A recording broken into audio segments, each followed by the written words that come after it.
요한복음을 계속 강의합니다. 오늘 본문을 중심으로 바벨탑에 갇힌 교회라는 제목으로 말씀 증거하겠습니다.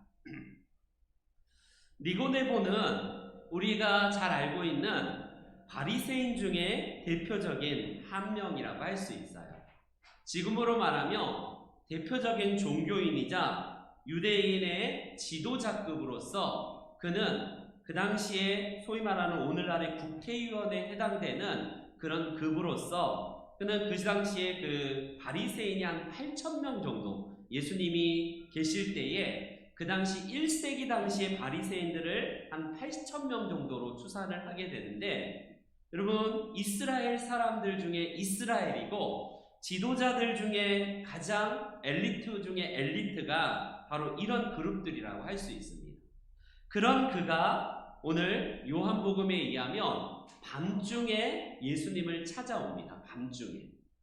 물론 밤이 물리적인 진짜 해가 지고 나서 저녁, 밤이라는 의미도 포함이 되고 있지만 요한복음의 특징 중에 하나는 밤은 영적으로 암흑을 의미하는 단어이기도 합니다. 그런 그가 낮도 아닌 밤에 주님을 찾아왔다라고 오늘 본문은 말씀하는데, 이건 상징성을 가지고 있어요. 그는 이스라엘의 지도자이고 엘리트 중에 엘리트이고, 그는 쉽게 말하면 사람들의 존경을 받는 지도자급임에도 불구하고 그에게는 빛이 없었다는 일종의 암시입니다. 그는 이스라엘 백성들을 말씀으로 인도할 진짜 길이 여기입니다. 이쪽으로 가면 길이 있습니다라고 그 길을 알려주어야 될 지도자임에도 불구하고 그 스스로가 길을 찾지 못하고 답답해하는, 완전히 막혀있는 그가 지금 그의 영적인 상태를 나타내는 단어가 결국 밤이라고 할 수 있습니다. 여러분 이게 얼마나 힘겹겠어요. 그는 그냥 지도자의 입장에서 그냥 누리는 혜택 그냥 먹고 내가 그냥 은퇴 이후에도 그냥 사람들에게 먹고 살만하고 뭐가 부족해, 그렇게 살아가는 것은 진짜 삶이 아니라는 사실을 그는 보여주고 있습니다. 지도자는 진짜 무엇인가를 백성들에게 귀감이 돼야 되고 뭔가를 보여줘야 될 책임자인데 그 스스로가 답답한 거예요. 진짜 율법으로 하나님의 길을 알려줘야 되고, 그는 이스라엘의 스스로 선생이라고 하고 사상가이자 지도자임에도 불구하고 답이 없는 거예요. 자기 스스로. 이게 얼마나 고착 상태이자 그 안에 딜레마가 되겠습니까? 그런 그는 결국에는 예수님을 만나야 되만이 저분이 길을 알려줄 거야, 저분이 진짜 답을 알고 있는 분일 거야 라고 하면서 오늘 니고데모가 예수님을 찾아온 본격적인 이유에 대해서 요한복음에는 2절에 이런 말씀을 하고 있습니다. 2절에 보니까 밤에 예수께 와서 이르되 랍비여 우리가 당신은 하나님께로부터 오신 선생인 줄 아나이다. 하나님이 함께 하시지 아니하면 당신이 행하시는 이 표적을 아무도 할 수 없습니다. 이런 고백을 해요.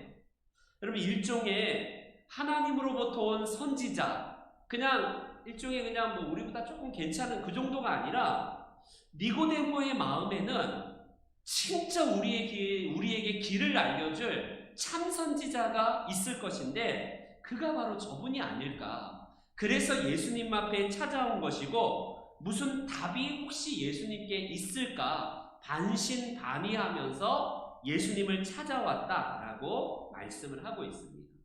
이만큼 이 유대인의 지도자임에도 불구하고 그는 한편으로는 솔직한 거예요.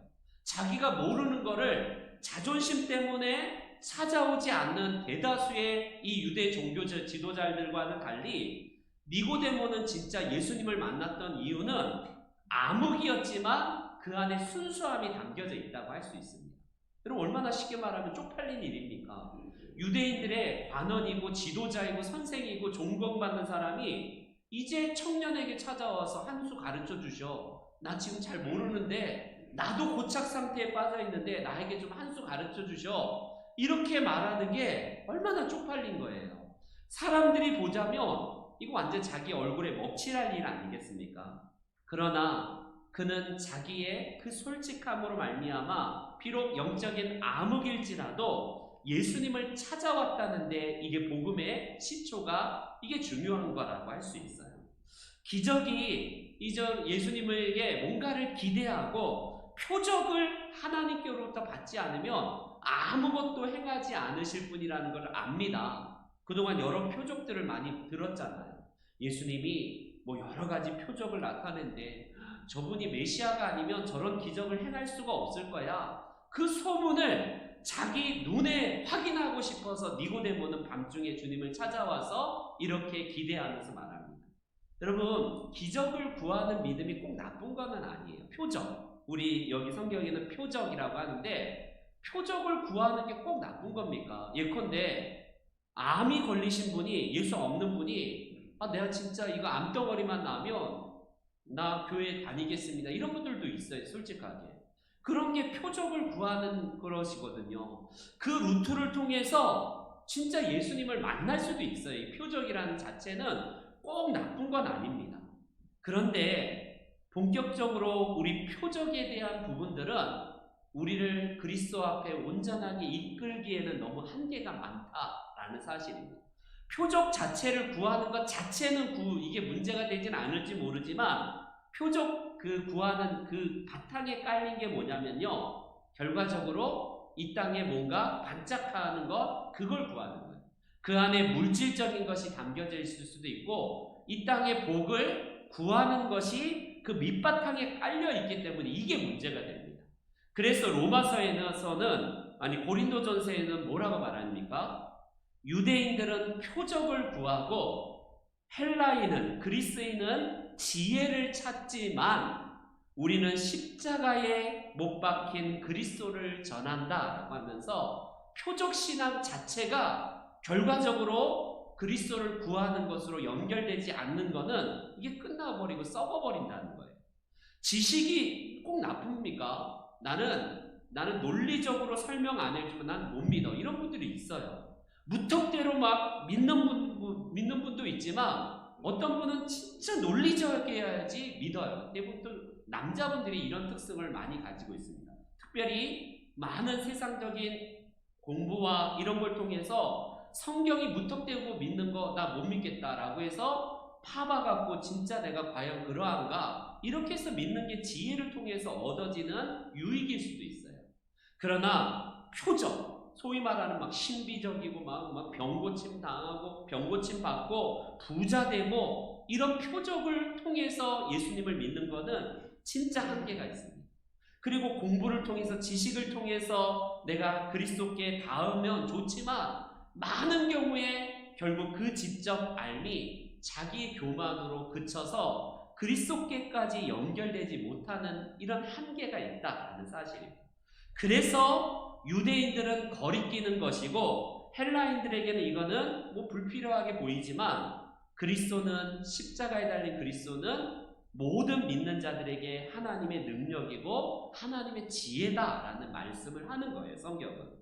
여러분, 우리 하나님께서 전인적인 치유를 하시고 때로는 복을 주세요.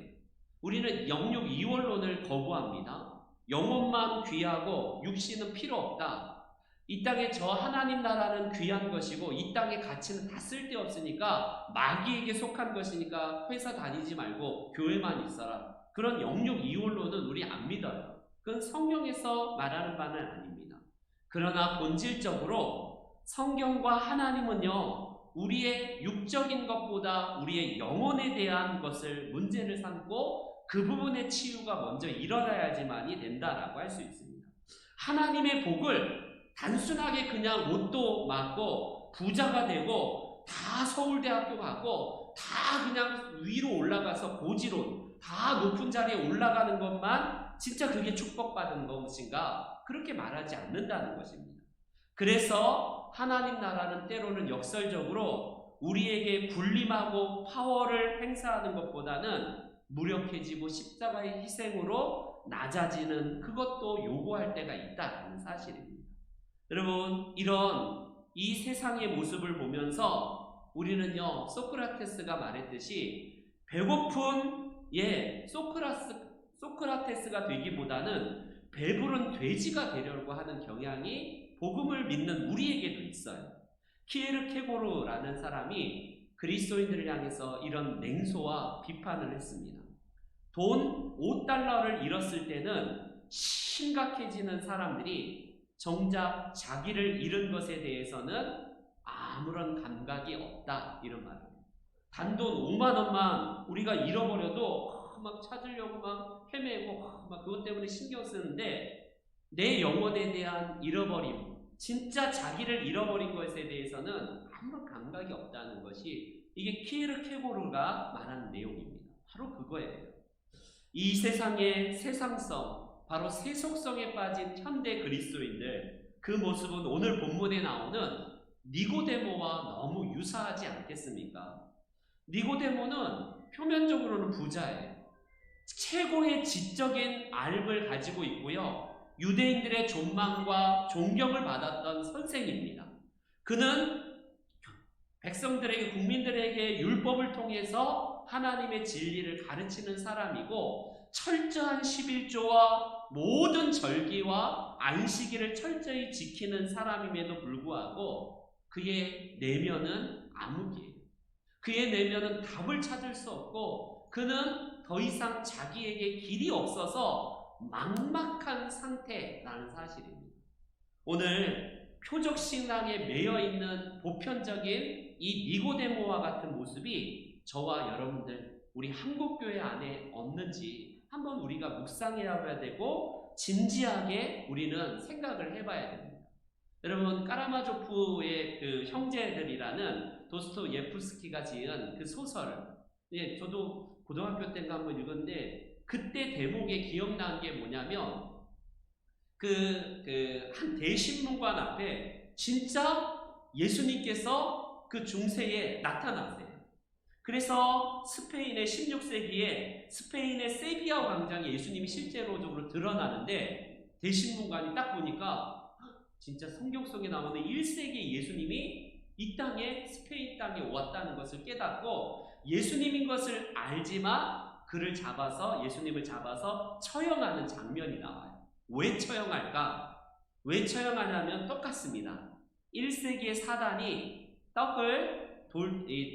떡덩이로 만들어, 돌을 떡덩이로 만들어, 그러면서 세 가지 예수님에게 시험을 하는 내용과 똑같이 지금 사람들이 원하는 것은 배부름이고 돈이고 지금 먹는 떡을 구하는데, 자꾸 예수님께서는 생명의 떡을 자꾸 말씀하시면서 실제적으로 먹을 것에 대한 부분들, 우리를 노예로 삼되 우리에게 빵을 주시기를 원합니다 하니까 예수님은 먹는 빵이 아니다, 진정으로 우리가 원하는 것, 우리가 먹어야 될 빵은 생명의 빵이다라고 예수님께서 그 말씀을 하시니까 대신문관 또한 그 까르마조프가의 형제들 안에서 그 예수님을 잡아서 사형에 처하는 장면을 나옵니다. 빵을 외면하는 예수, 빵을 우리에게 공급하지 않는 예수는 필요 없다라고 해서 제거하고 있는 모습이 이 까라마조프가의 형제들 가운데 나와요. 여러분, 이 작품이 우리 가운데 들려진 지 이제 1세기가 지나가고 있는데 오늘날 한국교회가 아마 이런 모습일지도 모르겠습니다. 우리에게는 겉으로 드러나는 현대판 니고데모처럼요, 기복신앙, 표적신앙, 외적으로 뭔가 가시적으로 막 드러내는 게 그게 세상의 자랑이라고 아직도 착각하고 있어요.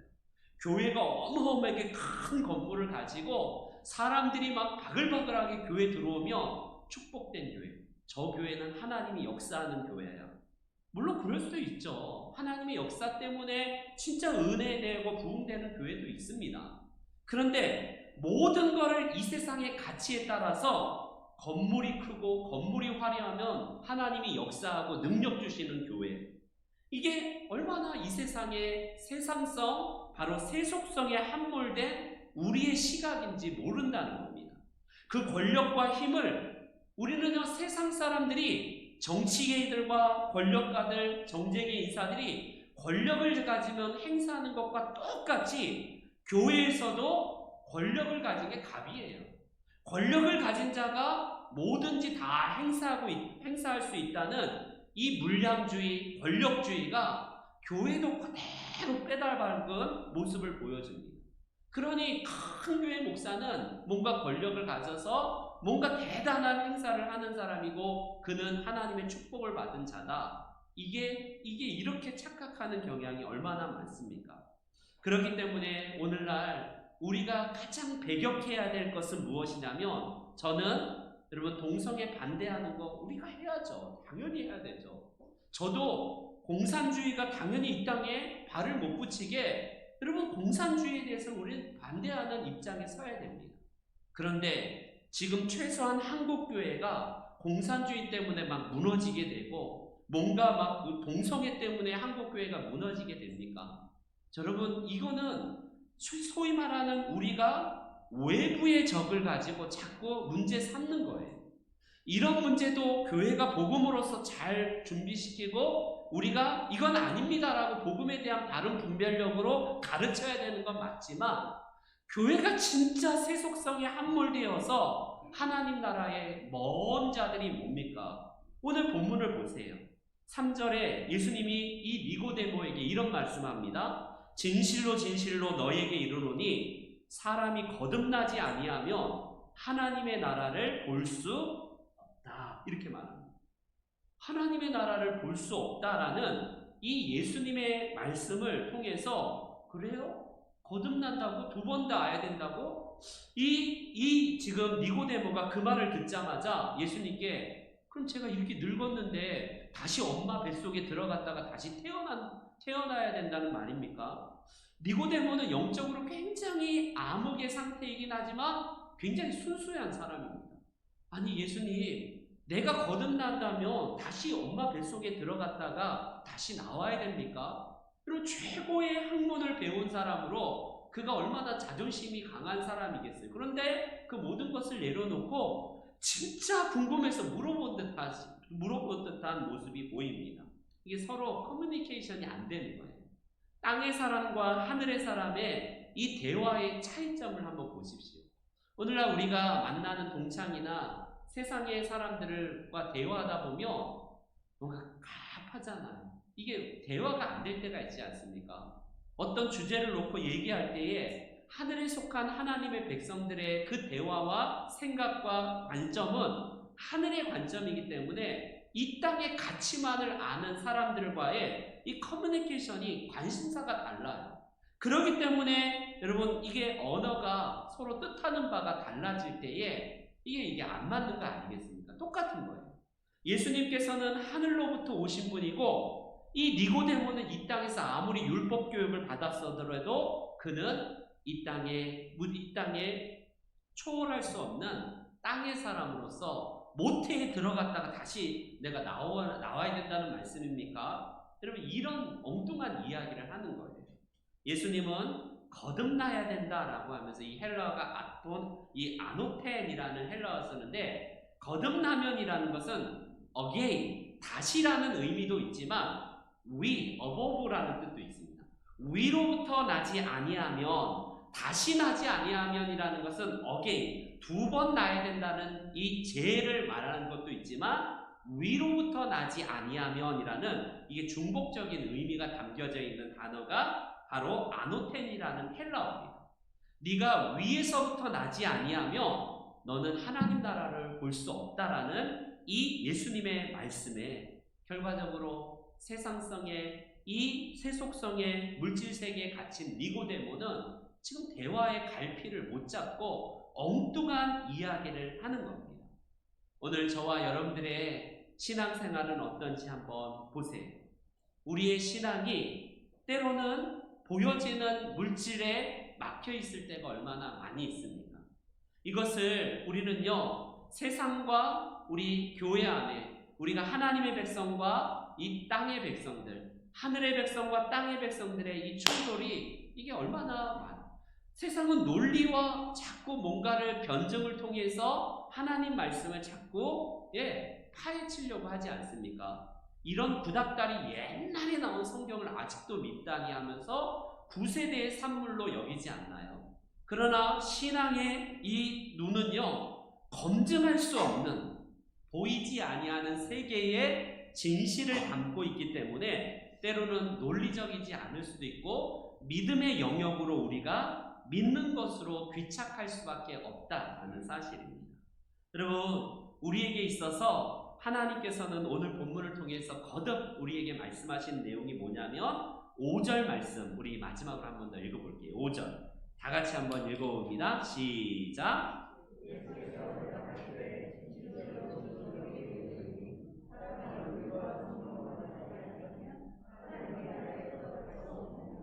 이 말씀에 근본적으로 내가 다시 나야 됩니까? 라고 이렇게 물어보는 니고데모에게 진짜 철저한 개혁을 통해서 너가 나야 된다라는 거죠. 적당하게 우리가 이 말씀이 현상적으로 가져오는 것에 대한 부분들은 다음 주에 우리가 다시 한번 구체적으로 나누고요. 표면적으로 보면 여러분, 이거는 우리가 하나님 말씀으로 철저하게 우리가 나지 아니하면, 거듭나지 아니하면 우리는 하나님 나라에 속한 자가 아니다라는 사실입니다. 바리새파는요, 유대인들의 개혁과 유대의 어떤 로마의 군함발에 의해서 개혁을 꿈꿨던 사람이지만 그들은요, 말씀을 연구하고 새롭게 적용해서 율법을 통해서 이스라엘 백성들에게 실천을 하면 하나님 나라가 임할 것이다 라고 하지만 거기에는 소망이 없다라고 주님이 말씀하시는 거예요. 인간적인 개혁으로서는 하나님 나라를 볼 수도 없고 맛볼 수도 없고 알 수도 없다. 그래서 물과 성령으로 거듭나라라는 것은 완전한 개혁, 우리의 근본 뿌리부터 하나님의 말씀으로 다시 태어나는 것이 없다면 그럼 우리가 그냥 사는 대로 신앙생활 하는 거예요. 우리의 습관대로 원래 이렇게 믿었으니까 그게 당연한 것처럼 생각하면서 살아가는 것, 그건 아니라는 거예요. 주님은 물과 성령으로 철저하게 우리가 뿌리부터 완전히 기본부터 완전히 이게 개혁이 돼야 된다. 그래서 완전한 탈바꿈하지 않으면 소망이 없다라는 말씀입니다. 여러분, 한국교회가 여러 위기라고는 말씀을 많이 들어요.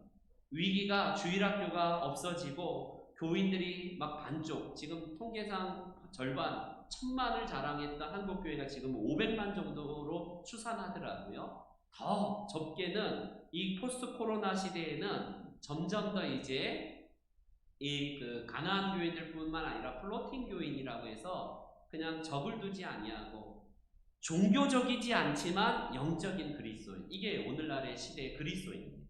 서양인들이 이런 생각을 가지고 있거든요. 우리가 그 길을요 급속도로 한국교회도 따라가고 있습니다. 어떤 말이냐면 나는 종교 생활을 내가 하기 위해서 교회에 몸담고 있지 않지만 나는 원래 영적인 데 속해 있는 사람이다, 이런 생각을 해요. 그래서 꼭 멤버십, 교회 안에 멤버십을 가지고 내가 신앙생활을 하지 않고 지체라는 의식 자체가 없어요. 그리고 교회 생활, 말씀을 철저하게 듣는 생활, 하나님 말씀에 순종하는 거, 이거 없어도 나는 언제든지 그리스도인이다라는 이 생각이 서양인들이 가지고 있는 거거든요. 그들은 한 번도 교회 안 다니면서도 난 영적인 사람이야, 종교에 매여 있지 않지만 스피리추얼, 나는 영적인 사람이야, 이런 의식이거든요. 이게 점점 더 심화된다고 합니다. 말씀드렸듯이 교회가 우리의 정체성을 갖는 것은 반공 이념을 내세워서 공산당을 때로 눕히는 것, 그게 진짜 시급하고 화급한 문제겠어요. 지금 이슬람 반대와 동성애 차별금지법 반대를 통해서 분명히 우리가 하나님 말씀은 이겁니다라고 우리가 제대로 외쳐야 되긴 하지만 그게 급한 건 아닌 것 같아요. 더 시급한 거는 뿌리부터 여러분 영적으로 암흑의 상태인 니고데모처럼요, 배타성, 미신성, 물질, 이 크기, 물량주의, 교회가 크면 무조건 하나님의 축복이고 부자가 되면 무조건 하나님의 축복이라는 이 모든 것, 권력을 통해서 모든 것을 통제하려고 하는 이런 것들, 결국에는요 만몬의 권력과 쾌락을 추구하면서 점점 더 하나님의 말씀과는 상관없이 내 편의주의로 신앙생활하는 게, 이게 가장 우리가 먼저 우리의 이 세속성, 이 세상성을 향해서 고쳐야 될 것 아니겠습니까? 동성애 때문에 저는 한국교회가 무너진다 그렇게 생각하지 않아요. 먼저 시급한 거는 우리 안에 있는 하나님의 사랑을 사라져버리고 그냥 습관화된 종교인으로서 예배드리고 그냥 사라지는 우리 안에 있는 새 속성이 결국 교회를 무너뜨리고 있지 않는가 싶습니다. 목회자인 저도 마찬가지일 거예요. 이 세상의 새 속성에 권력을, 쾌락을 추구하려는 우리의 마음이 하나님으로부터 완전히 물과 성령으로 거듭나지 않은 한 저도 소망이 없을 것이고 한국교회도 소망이 없을 것입니다. 저와 여러분들에게 주시는 하나님의 말씀, 바벨탑에 갇힌 사람들은 아무것도 안 보여요. 우리만 잘 되면 돼. 우리만 하면 돼. 여러분, 교회가 이래서는 안 됩니다. 교회는 탑을 쌓는 것이 아니라 길을 만드는 것이에요. 그래서 우리가 이 땅에서 하나님의 나라를 위하여서 우리를 부르심 받은 자가 되었기 때문에 황금이라는 바벨탑에 갇혀있고 크기라는 바벨탑에 갇혀있고 뭔가 권력이라는 새 속성에 갇혀있는 우리의 탑을 헐어버려야 합니다. 그렇지 않는다면 우리에게는 소망이 없을 거예요.